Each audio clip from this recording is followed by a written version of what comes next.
Rightio, good morning, welcome back to the channel.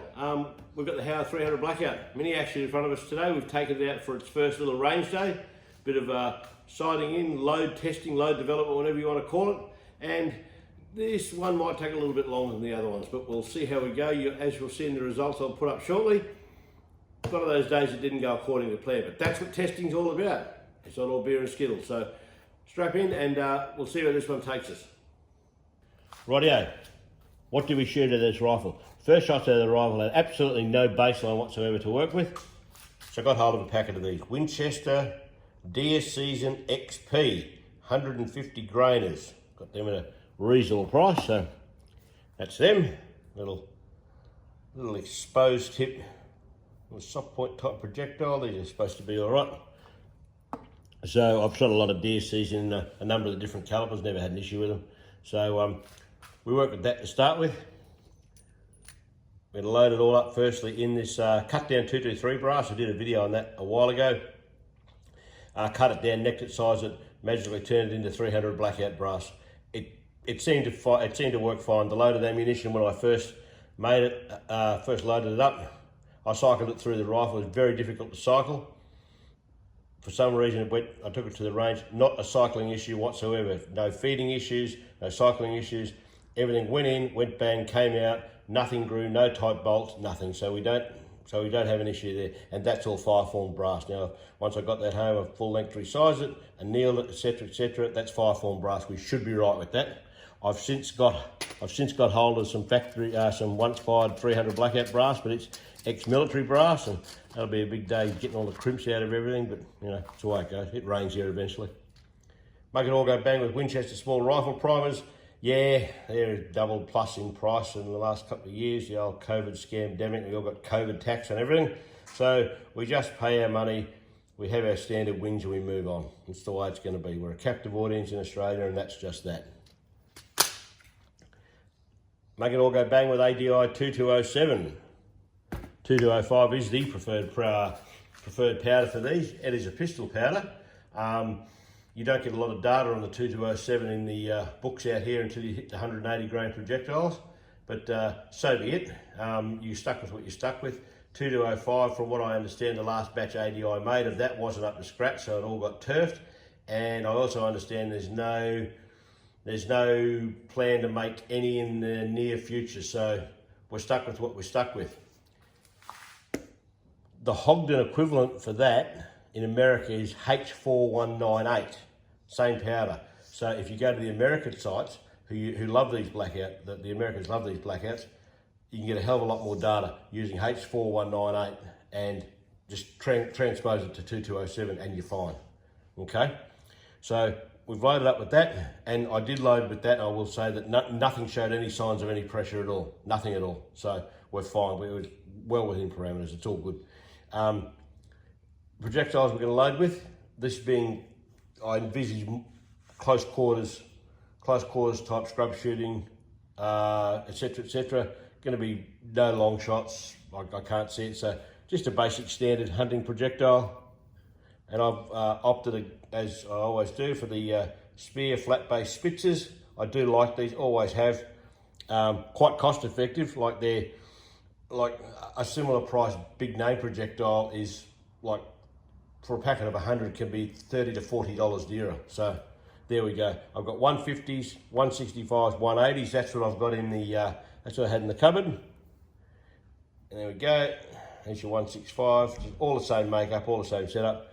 Just a big flat base projectile. And I'm also going to have a crack at 190 grain Sub X, the Hornady Subsonics.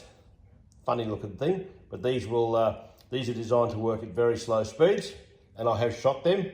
And I buy these in sample packs from, you buy these in a sample pack from Projectile Warehouse. You know, these ones that you're just trying out. So you don't want to go and spend $80 on a box of projectiles. You use 8 of them, you don't like them, you're buggered then. You know, you got 80 bucks sitting in your cupboard that you're never going to use. So we'll have a crack with them as well. Now my two normal books that I use, the Nick Harvey's Practical Reloading Manual 11th edition, Bible number 1, the ADI Handloader's Guide.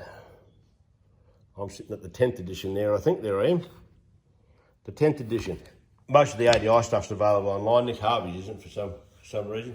Either way, not a whole lot of help this time around. So I've had to go to the American sites for the Subsonics. I went to the Hogden site and didn't get too much on data for the H4198, the equivalent powder to the 2207, was a little bit hard to come by on some of these things. So I went over to the Sierra site just to look at bullet weights. I didn't look at bullet constructions or types or anything. I just looked at bullet weights. And I got some loads off that. Used them, no issues. No, as I always said, no signs of pressure, nothing. So we're good with that. So that's what we've loaded off, and you get the good data from the Hogden site for the Subsonics, and they're an interesting thing to shoot, but we'll get back to that later. Quick reloading disclaimer: I load for me and me alone. What I load works for my rifles, and it may or may not necessarily work at your rifles. I advise anybody who's reloading: A, do not take what I say as gospel, and B, if you're going to do it in a safe manner. Follow all recommended safety instructions issued by various manufacturers, and as you're walking up the load ladder with velocities, powder charges, walk up very slowly, very carefully, in very small increments, and stay within recommended maximum load parameters. Any signs of pressure, stop and go backwards. If you want to fill these cartridges up with powder and make them absolute rocket ship dynamite, want to blow your brains out, on your head be it, that ain't on me. Thanks. Rightio, results time. We're shooting the HOWA 300 Blackout. We're using ADI 2207 powder. We're using the Spear Spitzer soft point projectiles. We're shooting at 3-inch targets at 100 yards. Now, remember when I said in the introduction this one didn't go according to plan? Yeah, well, here we go. Now we start off with the 150s. We started at 17.3 grains. Usually I go up in the half grain increments, shooting the big guns. These have such a small powder capacity, I've gone up in 0.3 of a grain increments. Okay, 17.3 grains, starting low. And these are all taken from the Sierra sites and everything for these size projectiles. They're close enough. They're close enough for me. I've always used bullet weights through Nick Harvey, etc. No issue there. Right, let's stop waffling. 150 grainers, using the one 17.3 grains, 2207. Yeah, 2 inches. Forget about that. That's not real flash there. Like that was first shot. I thought, hey, that's not going to be too bad. Yeah, righto. Okay, second cave off the rank, 17.6 grains. That was first shot. Yeah, was something. Boom, boom. Now these were shot with 150s as well. Now the deer seasons, if you remember, were 150s. So the deer season didn't go too bad at all. So, but you know, this is the way this went. 2 1/4, still no good. We move up to 17.9 grains, so getting up towards the maximum recommended load. What do we get? 2.13 inches, all down there, all over the park. You know, so you're not really making anything out of that. So let's go to the 165s. Now you'll see these black dots on here. I worked out sort of. I wanted to shoot to try and drop the projectile somewhere on or near the target. Okay, because being a 165, slightly heavier projectile, my way of thinking they're going to drop a bit. You know, you don't want them over here because you don't get anything out of it. All right, 16.6 grains, the 165s. Little point of aim was there. Boom, boom, boom. That's 2.5 inches. That's all over the shot. Don't even worry about that. We moved up to 16.9, 3.3 of a grain. They're your first two. I thought, oh, hello, we're onto something here. Yeah, no, we're not. Okay, so 2.6, even worse. I tell you what, you're shooting this, and this is the group that you held out the hope for. You know, 17.2 grains. Boom, boom, boom. 1.5, just shy of 1.5 inches. So no joy there. So we're 6 loads in and we're absolutely not 1 square up the game board. This is a worry. All right, we go over to the 180s. Now these are 180s, you throw these with 30-06s, 300 Win Mags, etc, etc. See how we go, this little thing. Okay, it kept throwing the third shot off to the right, out here. If that's where you hang your target, your third shot was always out here for some reason, I don't know why. Now this one, if you look here, first shot, second shot, third shot, it just kept walking to the right. Now this is interesting because that day the wind was blowing right to left. So I was chucking them into the wind, for want of a better expression. Now I don't know whether the projectiles, those big things, were too slow and starting to wander around and destabilise, but you have a look at the holes in the paper, they're pretty round. So your projectiles aren't destabilising. So that's not an issue. All right, those two are 1.2 there, but this is out here, that's a worry. Now we started to get somewhere, and I mean, I'm going to say that very loosely. We go up to 17.3 grains. Those two there are under ½ inch, but the third one was out here. What's that about, I say? We go down to the 17.6 grains, again, under ½ inch for those two. Third one's out here. So that's got question marks on it. But in reality, nothing flashed there, absolutely nothing flashed. So we try some Subsonics. Now this gets a bit interesting. Let's move that so we can see it. Now I fired one there. It finished up, oh, you can't see it. There, I'll move that camera a bit, you can't see it. Finished up just down there. Now that drop in that is 24 and a bit centimetres, or just under a 10-inch drop from there to there. So put my little ruler on, I measured 10 inches above that, put a little dot aimed, and that's what I got. Probably can't measure there, so you know, I've probably gone 12 inches above.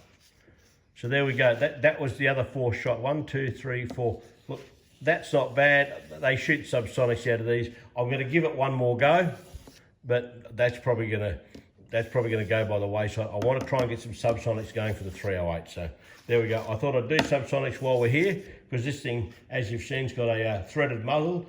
The off chance one day we're ever allowed suppressors, yeah, bullshit. But yeah, it didn't shoot the subs that bad. So, all right, let's summarise this and see where we go from here. Right, there's the results. Mixed at best. I'd say you're bordering on absolutely shit house, to tell you the truth, and learned absolutely nothing from that. These HOWA rifles shoot way better than that, even though there's only been a comparative handful of rounds through it. They usually shoot pretty well out of the box. So, and hand loaded ammunition does not shoot that badly. I'm sorry, I'm not wearing that. Conditions were fine. We had a bit of breeze right to left, but nothing that was going to blow you out of your chair or anything stupid like that. So maybe time to look elsewhere. I had a look at the rifle. I've torqued this down. Everything's torqued down to spec. Everything's fine. It's tight. It's solid. So let's have a look at one final thing. The barrel.